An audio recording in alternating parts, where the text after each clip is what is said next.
Look how amazing the garden looks. It is in a really good place right now. I was able to spend a good amount of time this week weeding and pruning the tomatoes and tying them up, and we got a really good rain last night. And so I figured this would be the perfect time to do a garden tour. It is early Sunday morning, June 28th, 2020.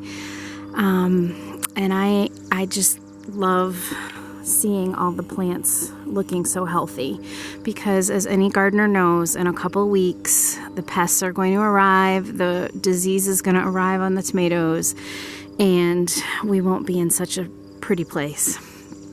So I figured I'd document it while I could. Starting down here with the potatoes, again, not much has changed, still in flower. There is something eating on the leaves, you can see, but the plants are holding their own, and I think that I'm going to be able to harvest them before too much longer. If you remember here, these were last minute additions to the garden, and literally I swear that one happened overnight. I was just here yesterday. I do not remember it being that big, because I think I would have noticed. So I know that these are cushaw squash right here. I have no idea what this one is. I will be able to tell, obviously, once we have some blossoms and I can see what's in back of the female flowers, but I don't have any idea what this one is or what that one is, but I do know that they are looking great, and I purposely planted them here so that they could take over this whole area, and obviously they're going to. These lilies here that I got from dividing a patch in my backyard, I was going to donate them to the Garden Club plant sale, and then that obviously didn't happen. So they're here hanging out, and a lot of them have blossoms. Now these, I'm not sure what kind of lilies they are. They might be Stelladoros.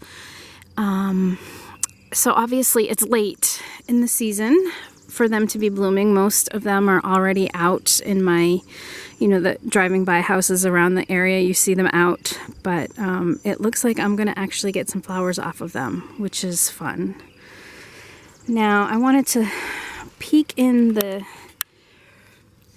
buckets here. It doesn't look like we got as much rain as I thought we did.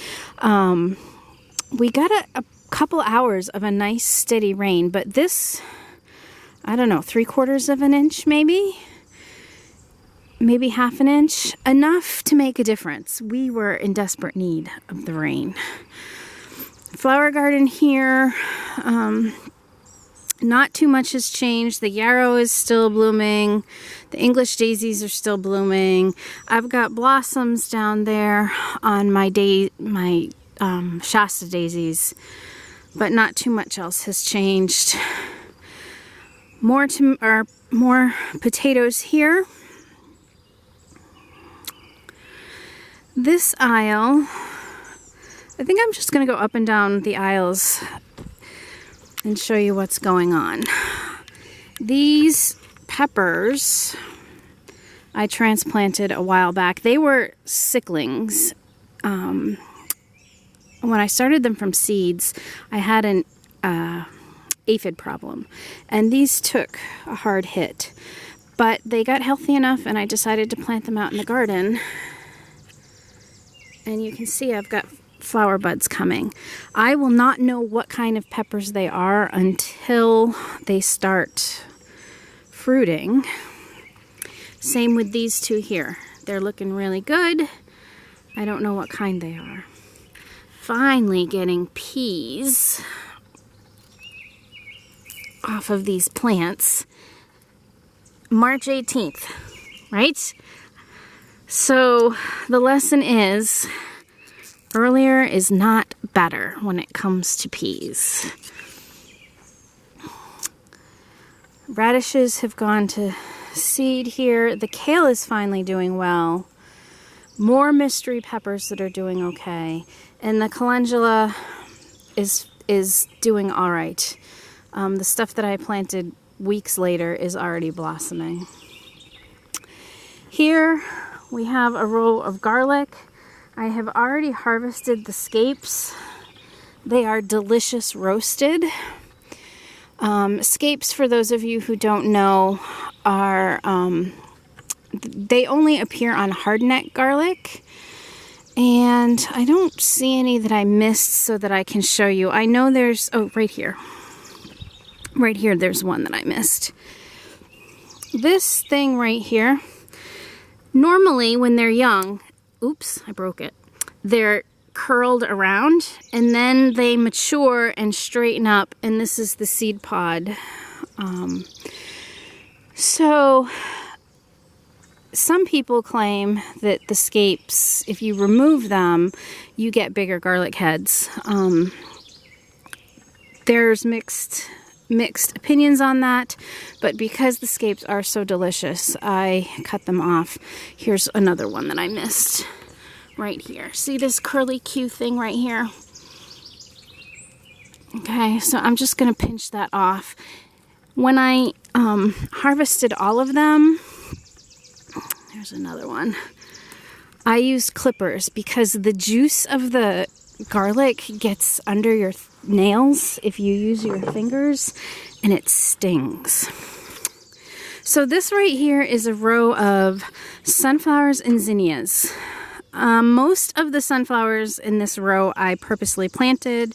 The larger ones were volunteers that came up really early, so I did not plant those. But the zinnias are doing okay. It's going to be time to pinch them soon so that I can get more blossoms. And we've got more sunflowers down here. These are dwarf sunflowers. In the next row, we have tomatoes, and they are doing really well. I was going through my records from last year at this time, and we had just gotten the posts pounded in at this time last year. And as you can see, like this one needs to be tied up again. There's no way that these tomatoes could support themselves if I hadn't we hadn't gotten the posts in already. So this is an Abe Lincoln. We've got some good sized tomatoes right there. But Abe does take a long time to ripen, so I am not planning on getting any fruit from him anytime soon. The next two plants are Better Boys. Again, some good sized fruits right there. This rain is going to help too. There's my hand for comparison. This one has a little one. I've got some Black Crims. Again, they have some fruit. I don't know if you can see in there. They're, yeah, just little teeny tiny fruits here. This is another Black Siemens, similar to the one I have growing in the horseshoe garden. These were planted out first, so they're a little ahead. But we got good fruit set on there. Have some pink Brandywines. I don't think I have any fruit set yet on them. And I see this yellow on this leaf. That's coming out. I went through ahead of the rain and really tried to cut off any of the leaves that were close to the ground and hanging down because I didn't want anything to splash up from the soil and get at them. Cherokee Purple, I've got some tomatoes. And I love these marigolds. They're maroon and gold. I planted them with the intent of putting them at the school garden, but since nobody's at the school, I decided to put them in my own garden. I need to do some more weeding here, but we've got some spinach growing here, green beans, the kale's doing great. Look at this calendula, planted like months after the stuff in the first row that I showed you, and it's already blooming. So what I'm going to do with these, I dry the petals and then I infuse them in oil and I use them in salves. And so I'm going to cut way back. Even though I only want the petals, I'm going to cut way back, and that will encourage the plant to branch and give more blossoms. More kale here, it's doing really well. More peas, they're just flowering, so there are no pods there. Lettuce and nasturtium. The nasturtium for me is a small victory. I tried last year to grow it from seed in the garden, and I don't know if I was using old seed or what, but not one nasturtium came up. So this year I decided to start them from seed in the late winter. Now everyone says nasturtiums do not like to be transplanted. They have a long tap root. They don't like to be transplanted. But I transplanted them when they were little, and they all took. So I'm very excited with all the nasturtiums I have this year. More beans. These are strike beans, and as you can see, they're flowering nicely. More maroon and gold marigolds that were meant for the school garden. The squash and the zucchini are flowering. I actually harvested our first zucchini yesterday. We had it for dinner last night. It was delicious. So it was one of these grazinis. Here's another one coming. Couple more coming. The Grazini is a hybrid, and it puts off mostly female flowers, and so I'm anticipating a good harvest. Look, look, look, look, look. That is my first nasturtium of the year, and a weed that I missed.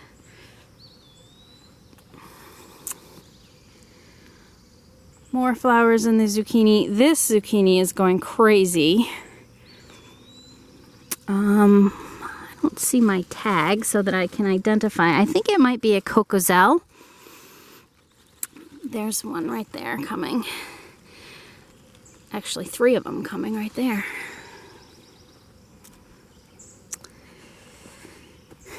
Now, the saga of the cukes. We'll start over here. This is one that was transplanted. I started it from seed about 3 or 4 weeks before it went out in the ground. When I transplanted it out, I planted this one, which is the same variety, Boston Pickling, from seed. And as of this point, I really cannot tell the difference. This one does have a flower on it. This one has a flower coming. Size-wise, this one's a little bit bigger, but not much. And given the problems that I had with the rest of my cucumber transplants, I will only be planting from seed again. I did the same experiment from here. The plant I originally had here was transplant. This was a seed.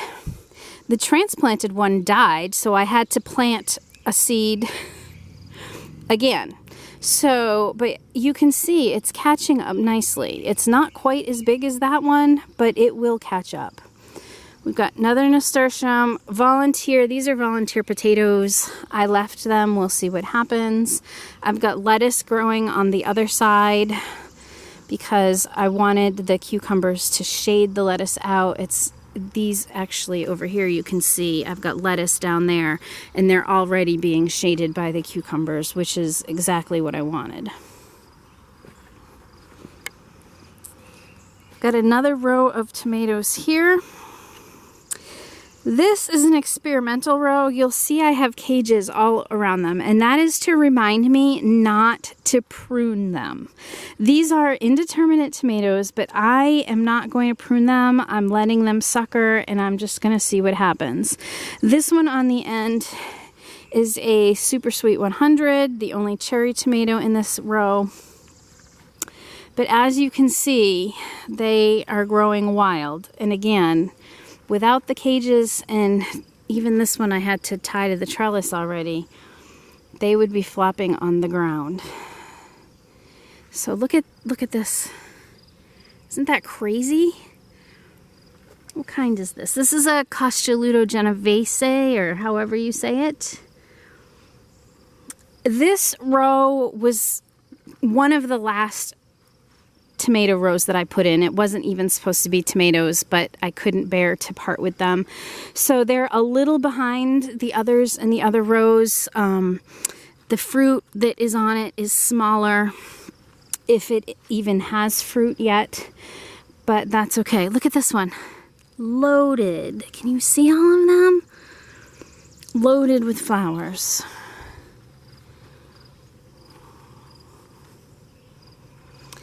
Basil wants to flower already, so I'm just gonna cut that back so that it doesn't bolt.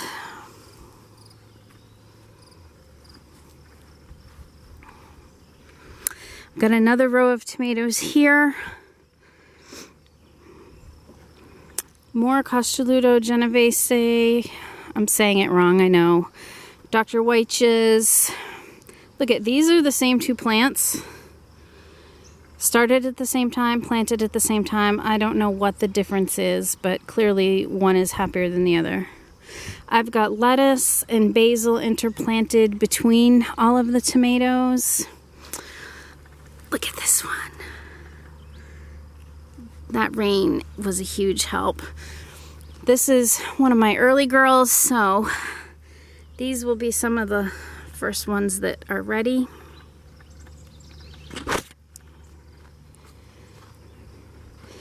I've got German Johnsons. This Hillbilly is one of the taller tomatoes that I have, but I don't have any fruit on it yet. Oh, I guess I do. Right down here, there's a little baby.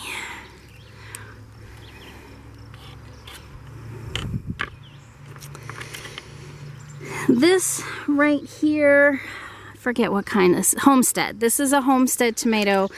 They are known for being good in the heat and humidity, so a lot of the southern growers will plant them.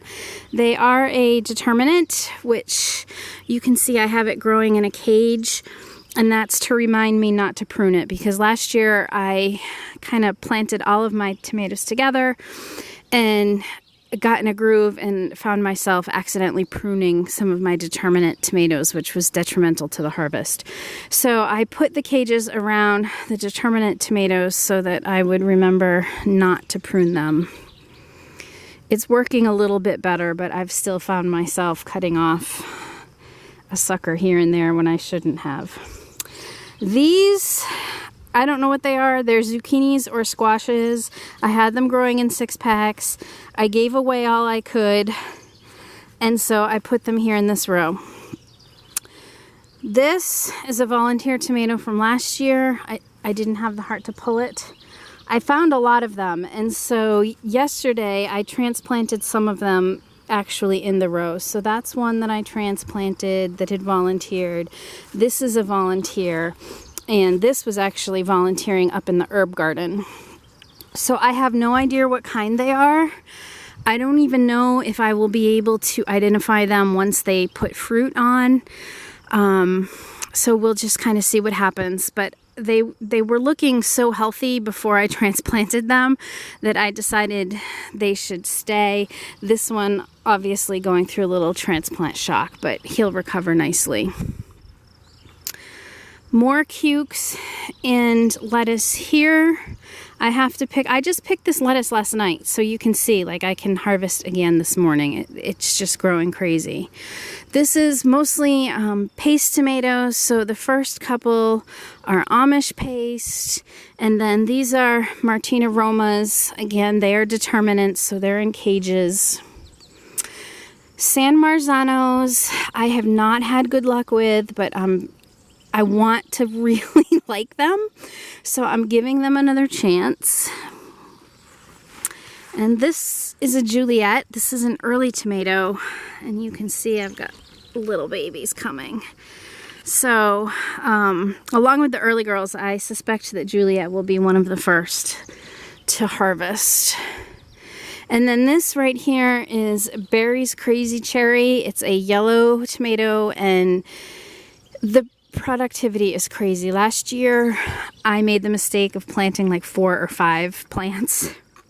This year, I have one here and I have one at the house, and that's going to be more than enough. But you can see this isn't even a large, whatever you call it, flowering branch. Usually it puts on bigger ones. These sunflowers were all volunteers in the garden, and I transplanted them into one spot.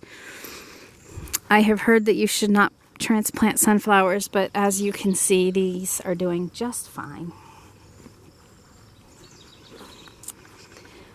These 2 tomatoes right here are a mystery. I got them from a gentleman in town who is caretaker of the local historic tavern, and he said he got them from someone who brought them over directly from Poland. So these were the only 2 that survived my aphid seedling infestation, and I have pruned a sucker, and I'm rooting it so that I can have a 3rd plant if it turns out that I like the tomatoes. I do see they're coming right there. This is a Paul Robeson, as is this. They're planted in pairs here. This is a Moskvich, which is supposed to be a very early variety, but there's some flowers, but no tomatoes. There is one tomato here. Let me show you right here on this Moskvich. So that might be right up in line with the early girl and the Juliets as far as harvesting goes. These here are Kellogg's Breakfast. Those are going to take a while. This is a Kopek Hayesi, which the only seed sellers that I have found with this tomato are 2 peas in a pod. I think that's what it's called. And so they did extremely well. These were very, very healthy seedlings. As you can see, they are putting on tomatoes. So I hope that they taste good because they are vigorous and healthy. I've got some Jet Stars here coming. More right there. Here we have another, this I think is a Grazini Zook. Some calendula that I planted early and shouldn't have. I don't know if this is fennel or dill. We'll find out. More beans. I need to get in here and weed in between them. These are a bush type cucumber. Volunteer sunflowers. I've got a couple peppers in this mess that aren't doing so well. And dill that volunteered from last year, along with, surprise, volunteer sunflower. In this tomato row, all of these weeds are cilantro. The cilantro volunteered here from last year. I harvested a lot of it, got it in the freezer for salsa, and now I'm letting it go to seed. I'm not sure what it's going to do to the 2 tomatoes as far as airflow, but as soon as it produces seed and I can harvest the seed, I will pull the plants. This is another San Marzano. I've got some tomatoes coming. In here amongst the cilantro is the Martino's Roma. Another Opalka, which is supposed to be a really good paste tomato. This is a mystery. I think it might be a Japanese black truffle. It will be very easy to tell once it starts sending fruit. I've got more fruit there on my Opalkas. More Juliets with fruit. Oh, there's a lot of them right there. And more Amish paste here.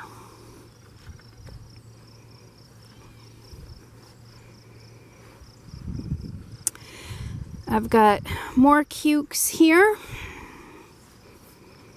This one found the trellis all by itself. Both of them did, so I was very proud of those babies. Some more zinnias that I have planted from transplants. And again, I'm going to be swimming in cukes and zooks and zucchini. And also right there is a volunteer tomato. So I don't know what these are. We'll figure it out as soon as they set fruit.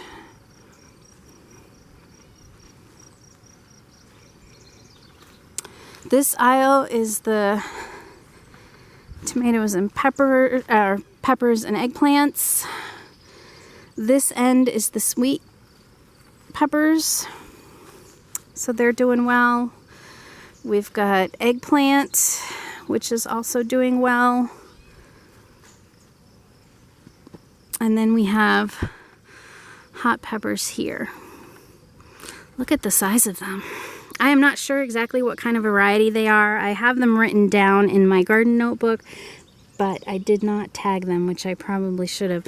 This, I think, is the Czech black, because it's got the purple buds and it looks purpley coming on the vine. I've got some basil and nasturtium interplanted for pest control. And these are jalapenos on that side and cayenne on this side. I do have some cayenne coming here. See them? Now, as far as the cayenne goes, these two are normal. And then these two I pinched to see if I could tell a difference in production. And then these two are normal again. Look at this guy. He's all curled up. I've never seen that happen before. You see that? Oops, I think I just accidentally, yep. He wasn't right anyway, so this one, look at that. He's nice and long. We're gonna have some good jalapeno harvest, which is good. We are not hot pepper fans per se, but I will use the cayennes in my fire cider this year. So I'm excited to see them. We've got some asparagus here, and a last-ditch attempt to save them. And I didn't have anywhere else to put them, so they're there for now. More nasturtium. This is a Rutgers tomato. I thought this was also a Rutgers tomato, but the leaves are different. So that's going to be a mystery. I've got some super beefsteaks coming.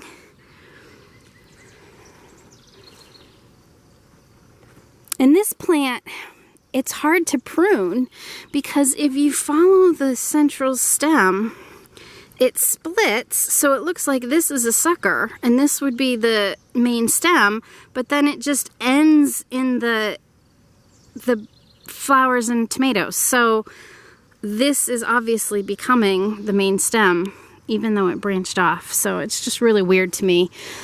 Some of these, this is another one. This is a triple crop. I mean, if you look at this right here, how do you prune that to one central leader?